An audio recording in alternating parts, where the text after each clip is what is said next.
मैंने अपने 80 सालों में बहुत सर्दियां देखी हैं, पर ऐसी नहीं। ये ठंड गरीब और अमीर में फर्क नहीं करती।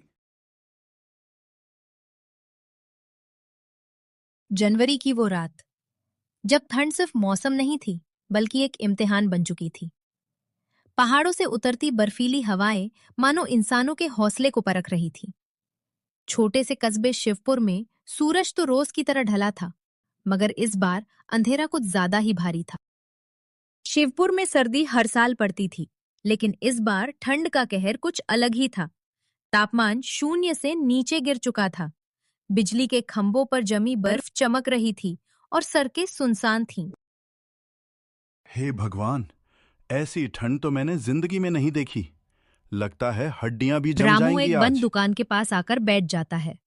उसका शरीर काम नहीं कर रहा उधर कस्बे के दूसरे सिरे पर रामू का घर था।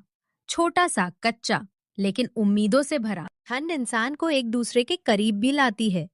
चौराहे पर जलता अलाव इसकी गवाही दे रहा था। मैंने अपने 80 सालों में बहुत सर्दियां देखी हैं, पर ऐसी नहीं। ये ठंड गरीब और अमीर में फर्क नहीं करती। सरकार ने चेतावनी तो दी थी, पर कंबल सब तक कहां पहुंचते हैं। आज फिर देर हो गई रामू को। इस ठंड में बाहर रहना ठीक नहीं। पता नहीं इतनी ठंड में कहाँ होंगे। भगवान उनकी रक्षा करना। अम्मा, पापा अभी तक आए क्यों नहीं? उन्होंने कहा था मेरे लिए स्वेटर लाएंगे। उसकी माँ धीरे से उसके पास जाकर बैठती है और उसको समझाती है। तू चिंता मत कर, आएंगे बेटा। पापा बहुत मजबूत हैं और तेरे लिए स्वेटर भी लाएंगे। उधर रामू धीरे धीरे चलता हुआ आता है। रामू अचानक लड़खड़ाता है और गिर पड़ता है। नहीं, नहीं, मुझे उठना होगा। सीता, गुड्डू। ठंड ने उसके शरीर को जकड़ लिया था। आंखों के सामने अंधेरा छाने लगा। तभी एक कार रुकती। अरे, कोई है यहाँ? ये आदमी तो पूरी तरह जम चुका है। जल्दी गाड़ी में डालो इसे।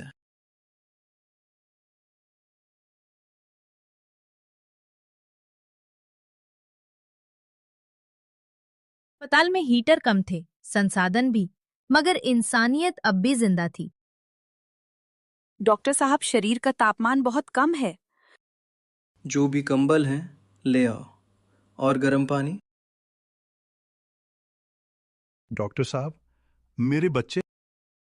पहले तुम ठीक हो जाओ, तुम्हें कुछ नहीं होगा।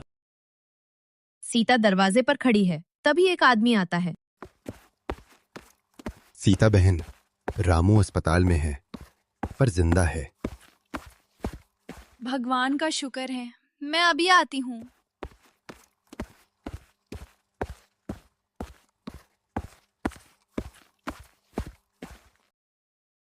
कहा था ना, इतनी ठंड में मत जाना।